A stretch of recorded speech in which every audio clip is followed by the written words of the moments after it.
A o iai polokalame fuāla'au loa ma ūna'ina le mālō e tauala atu le Matāgaluega o Leoleo. Mo le sefululua ma le loa māsina e tete'e atu ai fuāla'au whasāina o le aisa e le mālosi ma le saoāsaoa le whaurufalina mai le atunu'u.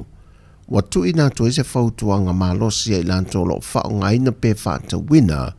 ina ia sili o na tātia pe tu'u lo i le taimi lenei ma se i mānatunatu i a fianga o aiga o mātua o uso ma tuafāfine o lava i fanau.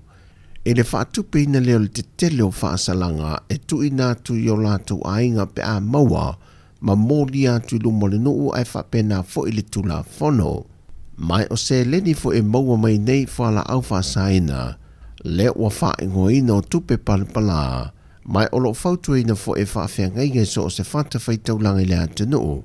e le mawhai o na tu'ina atu e aveini taulanga i le tua pe whaatino e fo e fisoa swani, i so se whaatinonga o lo iei mana ongo e ka le sia. O le isi tu e te tau o na waava ai to toa iei i la tolo whaangaina nei fuāla'au whaasaina pe whaatauina, o le awhianga o latou mafau moro o latou soifo mālō. Le o muta o na mōlia tupea le whaaftai mai le sui komsina o Matāgaluega o Leoleo, i awhia anga uma ia wa fesoa swani Matāgaluega,